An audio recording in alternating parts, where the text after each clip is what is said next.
Lately, a lot of people have been talking about how we've been losing a lot of professional book critics and book reviewers, especially when it comes to printed publications or publications that are also online, but basically more professional, traditional book critics and book reviewers. And some people have sort of made the connection between that and people online who talk about books, amateurs, book reviewers that post videos on YouTube or other social media platforms, basically book influencers. So a lot of the discussion has been surrounding, can book influencers that post online replace the traditional book critic? And if so, do we lose anything? Do we in fact gain something because it has a wider reach and reaches a wider audience? And is this sort of an acceptable swap?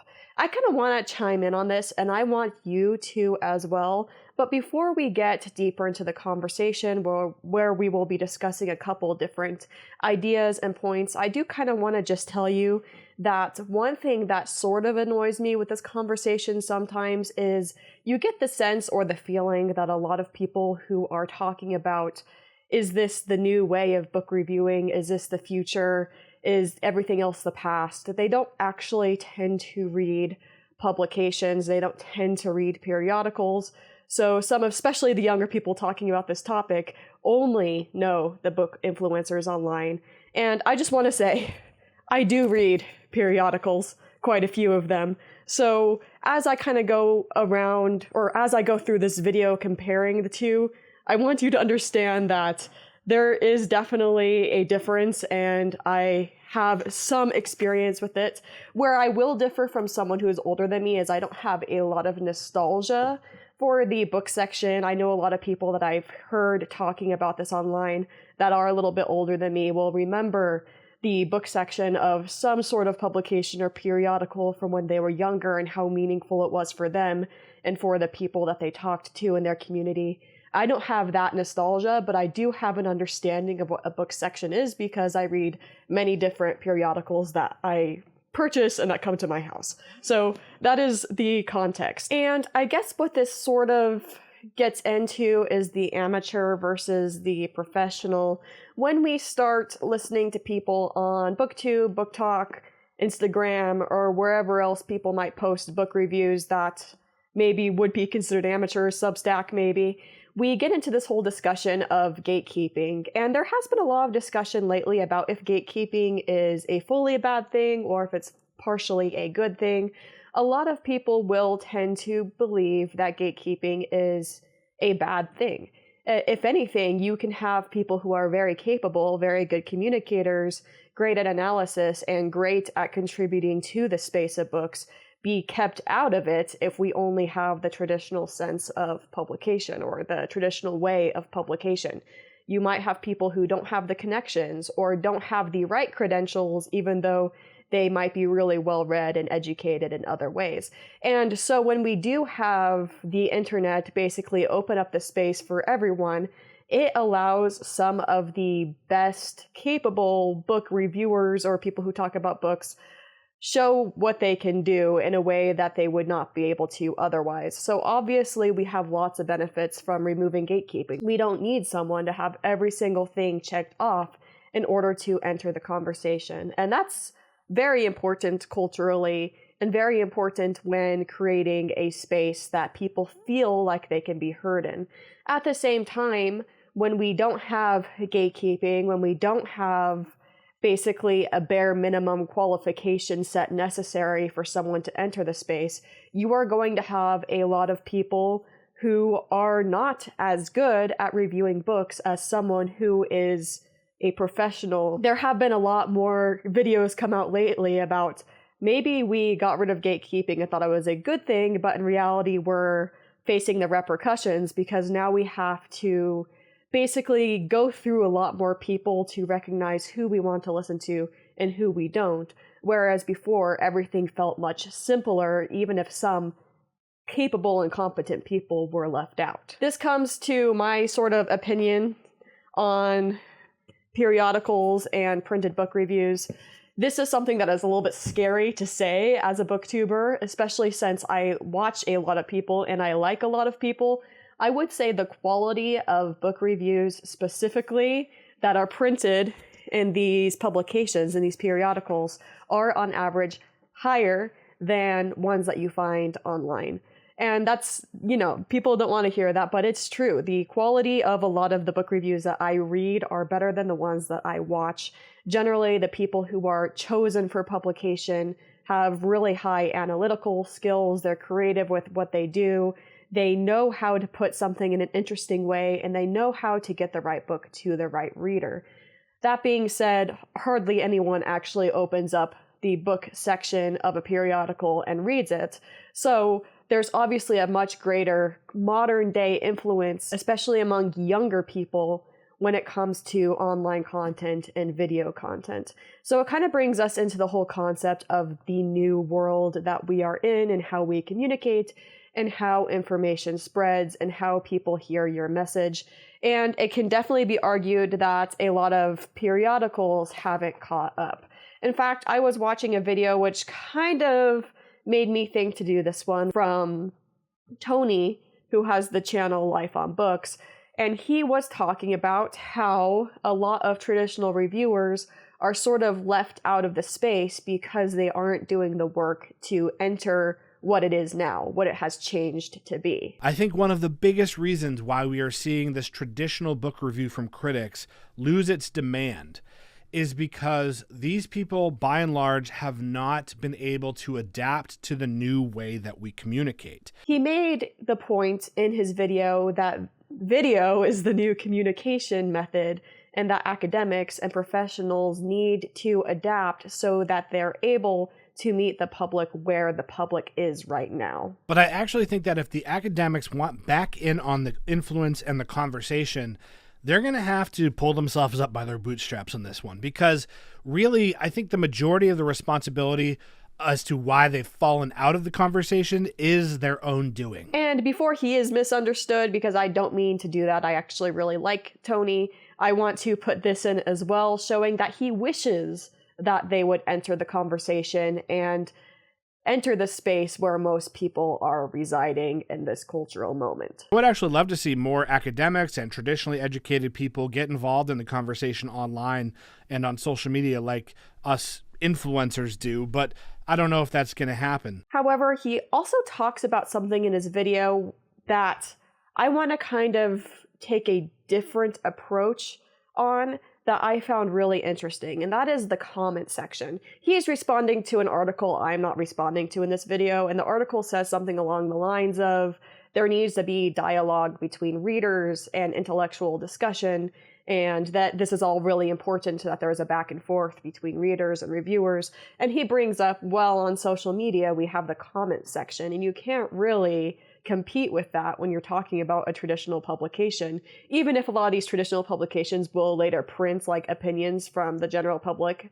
the next issue, which is not something he talked about, but is something that they do. It's undeniable that the amount of back and forth you can have in the comment section is something that any sort of publication can't compete with just sheer quantity of discussion. And that's one of my favorite things about my videos as well, as the discussion down in the comments. So I do think that Tony is on to something there.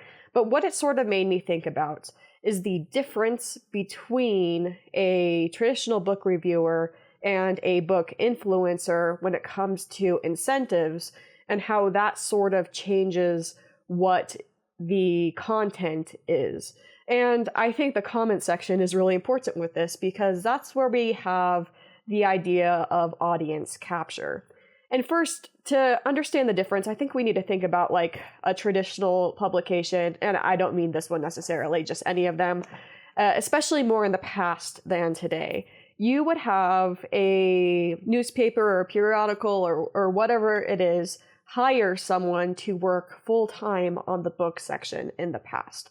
So I think that actually is a model that we don't appreciate enough, because if someone is hired full-time for a position to write for a newspaper, there's a couple of different things that come into play with incentives. One is they are only really beholden to their employer, who is the newspaper. And yes, you do have to keep your employer happy, and that is important and a big deal. You can't say whatever you want, but at the same time, you don't have to necessarily make a publisher happy. So an employer gives you the book, the newspaper gives you the book to review, and you have a little bit of a disconnection between the publisher and also a disconnection between the average reader, which means that you can sort of develop your voice as a reviewer a lot easier because of that very necessary separation that happens in the traditional format. Now, of course, when we come to a lot of modern day periodicals and publications, a lot of them are using not the method where you have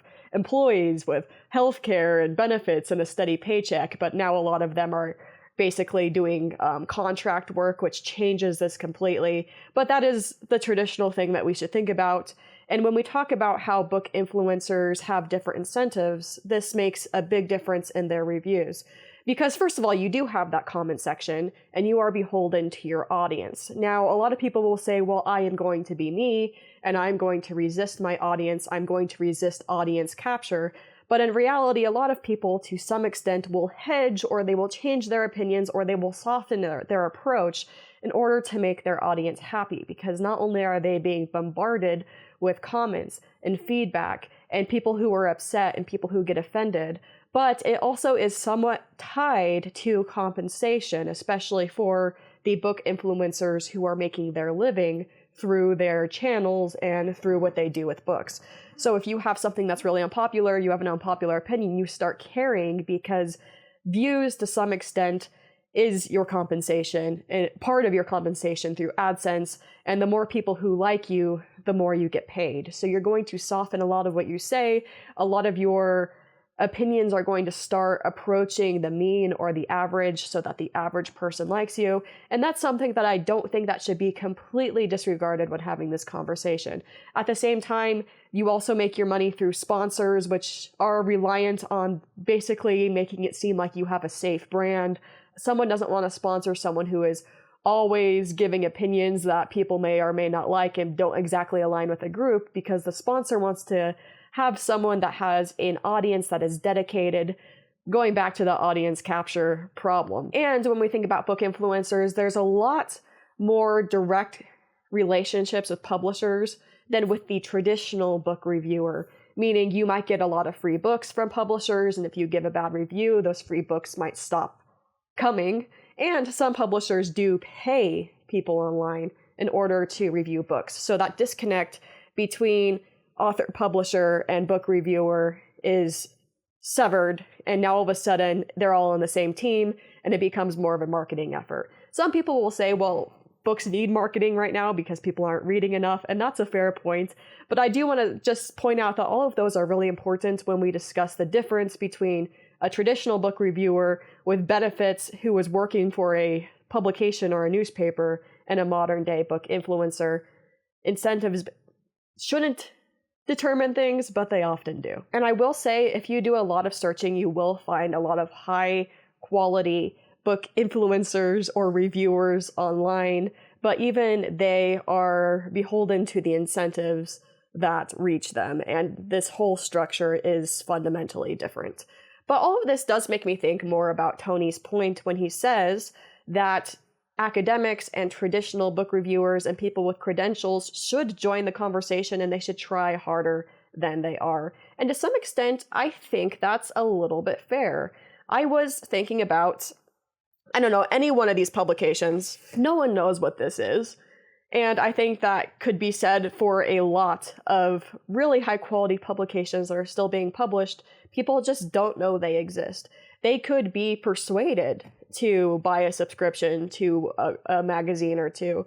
They can learn what they have, but they just don't even know that they're an option most of the time, meaning that there is probably a marketing problem to some extent. Now, Tony kind of says that video in many ways is superior to the written format when reaching people, but I also think that a lot of these periodicals could use some sort of social media influence or account in order for people to know that this exists. I think about the Aardvark book collab with this, and they're not like a periodical, they just do books kind of like Book of the Month where they send a book every month, but they do have a very good social media presence where they will interview an author of a book that they are offering, and they'll put that online, and then we'll all connect back to the book club if you want the one book a month setup. And then everyone knows they exist because of everything they put out there. They are sort of meeting people where they are, which is why they've had success in the last several years. But I don't see that happening for a lot of literary magazines, and it could be. Now, in many cases, they tried years ago for a few years when they realized the internet was a big thing, and they quickly, seemingly gave up, allegedly. And I think that's very natural because it is kind of hard to skill up from one method of communicating to another and be able to market what you have. And that is definitely something that people fall into that have a lot of these mid-brow to highbrow publications. I think like they could definitely increase their influence if they do that. But at the same time, not everyone wants to. I think of the whole situation that reached headlines months ago where the author Helen DeWitt won a literature prize of some sort. I don't remember the name of it, but I'll put a screenshot up.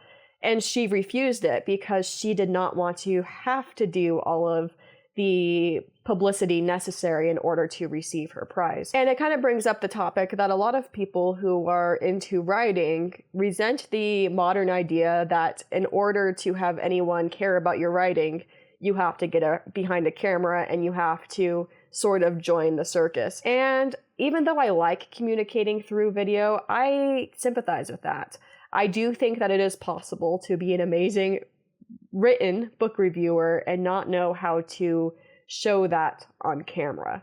And showing up does seem to be a requirement now, and that is difficult for a lot of people, and it is something that should be thought about when we have this conversation. In the comment section of Tony's video, someone wrote, "I sure do hope professional unbiased book reviews don't disappear because I've tried to watch what influencers are calling reviews nowadays, and most of it are people just trying to flex to appear more intelligent than they really are." Now, I think part of this is harsh, and part of it is not fully true because you can find some really good things online, but there is this sense of having to sort through a lot of people in order to find the people that will provide the quality that you want. And it is sad if we lose a lot of the traditional methods to have that quality. I stand by what I said earlier in this video when I said that the book review that is published in a periodical is usually superior to the average one online. But it is definitely worth noting that going forward, we might not have those anymore, and we might have to rely on the highest quality influencers to fill that job.